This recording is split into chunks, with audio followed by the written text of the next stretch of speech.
The American continents, as we all know, prior to their colonial settlement by the European powers, had been home to numerous distinct indigenous tribes, a variety of peoples and cultures shaped by the diverse landscapes and climates, from the Iroquois of the Northeast to the Dakota and Lakota Sioux of the Great Plains, from the Inuit of the frozen North to the Mayans of the tropical South. But while many of us have an idea of who these people were, rarely do we see the bigger picture of the American continent's early history, in great part because historic record had often been passed down through spoken fables for the majority of these cultures, while of the few who had developed and kept written records, most have been lost or destroyed by nature, tribal warfare, or the Spanish Inquisition. Additionally, there was a great disconnect between this vast myriad of tribes, most especially between those among the most advanced, leaving the image of pre-Columbian America a fragmental and obscure one.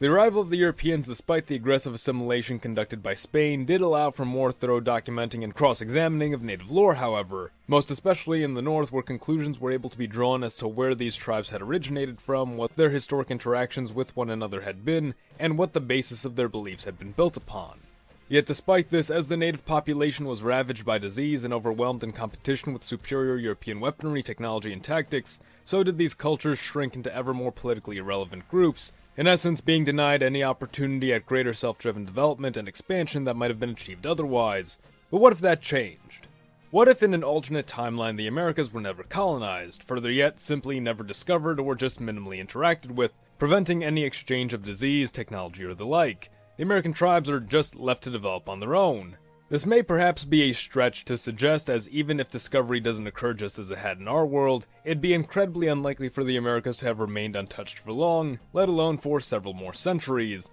But we'll be making this exception for the sake of exploring how these indigenous tribes might have advanced all on their own.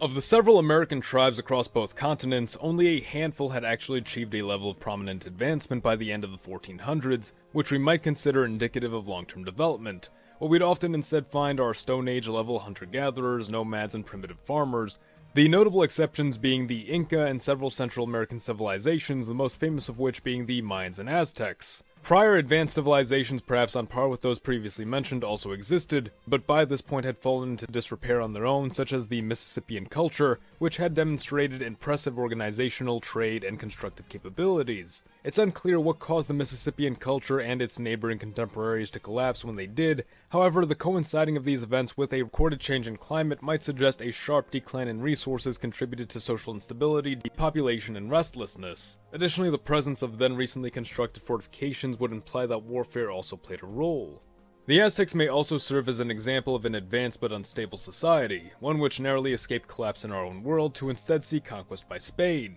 Despite common belief that the Aztecs held potential to serve as one of North America's major players, by the late 1400s the empire, which was in fact more a loose association of subjected city-states, was showing heavy signs of decline. Its subjects were in ever more resistance to Aztec rule, which came to be recognized as cruel and unpredictable. This had in fact been something the Spanish used to their advantage, turning the empire's own client states against it, an outcome which would have certainly remanifested even without Spanish intervention, only to a less coordinated degree. The reign of the last Aztec ruler was one marked by corruption and disunity throughout the noble class, so much so that greater exclusions were placed upon it to prevent ambitious warriors from achieving noble rank, in essence abandoning the merit-based system previously in place. And although this era did see noteworthy territorial expansion, such was insignificant when compared to the sheer quantity of regions then in rebellion. The Aztecs saw little to no solution for ending these rebellions save for continued warfare and instilling of fear in its subjected states. Warfare, after all, had been the chief field in which the Aztec excelled, falling short in most all other matters.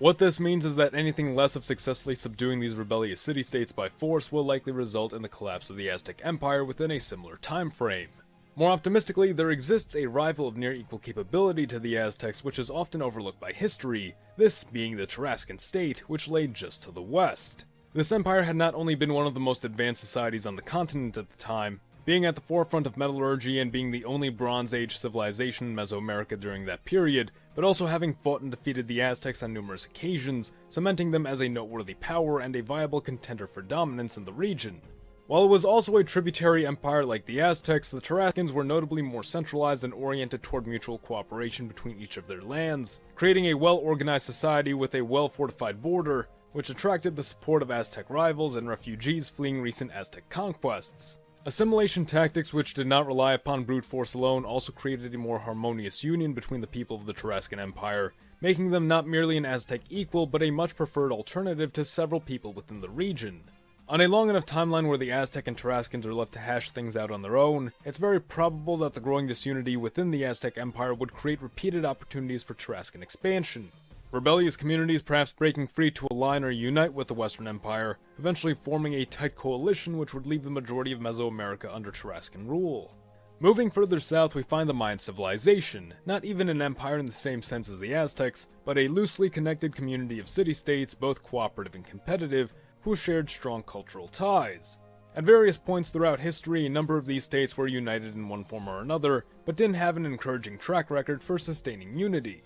Regardless, a relative level of self-sufficiency, rich trade opportunities, remarkable innovations, and a decentralized city-state structure have led many to compare it to ancient Greece. However, like it, we also find a relatively small level of expansion, which we may expect to continue until a greater level of unity is forged. That being said, it'd only be a matter of time, as the Mayans fared well in repelling invasions and didn't have any neighboring threats which could prove overwhelming in the near future. Resource scarcity and perhaps changing environmental factors may actually prove to be their worst adversary, though at the same time may also motivate an expansion to the Caribbean, which they knew to be rich in much needed resources.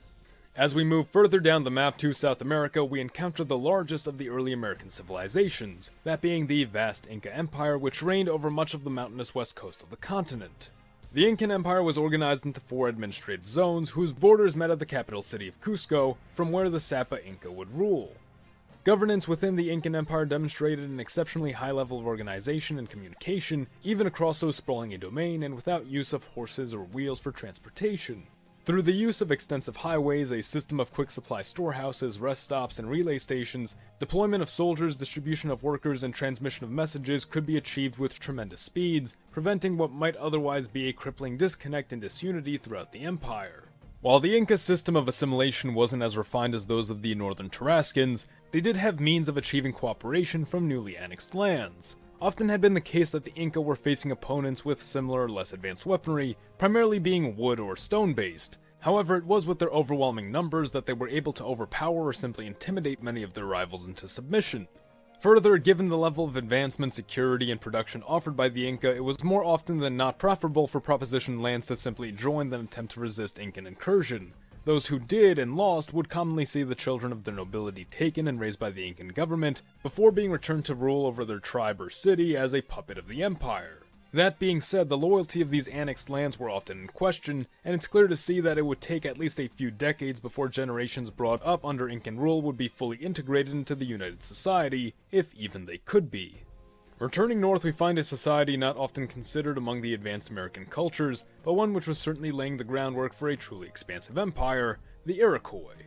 This confederation of 5 tribes in what we know today as the state of New York had put an end to what was seen as squabbling between brother nations to instead direct their strength against neighboring rivals, who would not stand a chance against their united might. Additionally, the practice of mourning wars also saw to the bolstering of Iroquois number through the aggressive assimilation of other tribes. Mourning wars or raids having been missions carried out with the prime intention of taking captives to replace members of their population lost in prior conflicts, either integrating these captives into the Iroquois community or savagely executing them as part of a retribution ceremony. Either way, the practice saw to the strengthening of Iroquois morale or numbers, while diminishing that of their neighbors. Participation in these mourning wars had even become something of a rite of passage for young men, those who brought back large numbers of captives earning a great deal of respect, while those who refused to participate were marked as cowards by the clan mothers, signifying to the tribe that they were not to be married and forbidden from reproducing.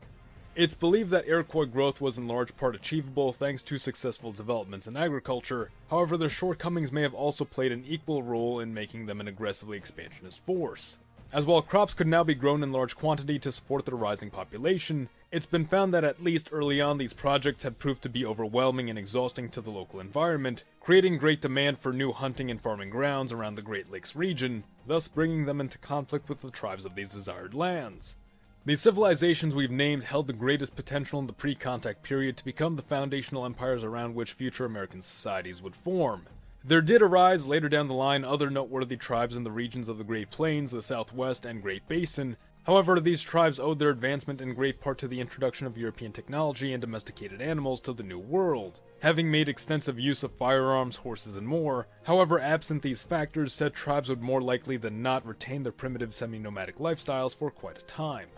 The early 1500s would see the further expansion of the Aztec Empire, aggressively suppressing rebellions or potential threats to bring greater resource strength to the capital and attempt to reassert control of its lands. This in turn would leave several of their cities resentful, even more so as commoners who had served in the army in hopes of elevating their social rank would now be denied access to the noble class, inspiring mutiny, desertion, and fragmentation within the army, some going as far as to begin claiming settlements for themselves, in essence becoming independent chiefs or warlords. In the north, just as in our world, the Iroquois would conquer the lands of the Huron and neutral nations, fully encircling Lake Ontario for their exclusive use, leaving them with no significant northern rivals to preoccupy them, allowing their attention to be shifted to the neighboring Mohicans, Erie, Delaware, and Susquehanna tribes. Iroquois invasions to the east would motivate a greater level of cohesion among the 5 northeast Algonquin tribes known as the Wabanaki Confederation. Although this confederation's capabilities paled in comparison to those of the Iroquois, their early level of agriculture allowed them to sustain a population capable of repelling serious incursions, additionally finding great support from various other Algonquin tribes which occupied the area of New England. In South America, the Inca, having never encountered smallpox back in the 1500s and thus not losing their king and his heirs had occurred in our world, would be spared the succession crisis and civil war which had followed. Instead, the Incan ruler of the time continues his policy of infrastructure development, seeing to the construction of several new roads, storehouses, and other structures across the empire. That said, the ease with which the empire did fall into civil war indicates that a great level of division and instability did exist, and it would only be a matter of when this would remanifest in the form of a similar conflict.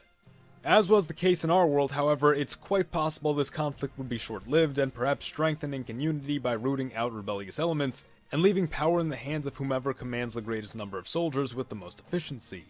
If the empire does in fact survive, which for this scenario will just suggest that it does, northward expansion can be expected as well as consolidation of authority within its present lands. Alternatively, should the Incan Empire collapse, its administrative regions, either as they exist or in some reorganized form, would likely be the resulting successors of the old empire, and proceed to spread their fragmented Incan culture to bordering communities. Returning to Mesoamerica, the Aztecs would likely find themselves in collapse by the mid-1600s, if not sooner, the Tarascans in large part having supplanted them with the support of the Zapotecs and Mixtecs, who were also fairly developed for the time and may, along with the Tarascans, utilize the technology and resources housed within the Aztec domain to advance themselves into a new triple alliance of sorts. The Tarascans, with the capabilities acquired from former Aztec lands, paired with their improving metalcraft and newly earned experience in combat, would reign strong as a well-fortified state with access to what may be the most advanced weaponry and armor on the continent, opening up potential for northern campaigns to forcibly unify the tribes of those regions, or perhaps push southward to annex the divided Mayan city-states, the result of which, if successful, could perhaps spawn a Mesoamerican equivalent to Rome, or if it fails, perhaps destroy them both.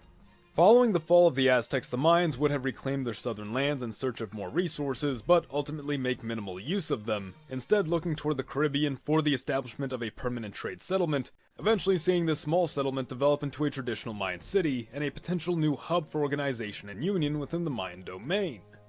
As the Iroquois follow an expansion path similar to what was seen in our world, the Wabanaki Confederation and its allies, through absolute necessity, would form a stronger block of Algonquin tribes as a bulwark against the seemingly unstoppable Iroquois,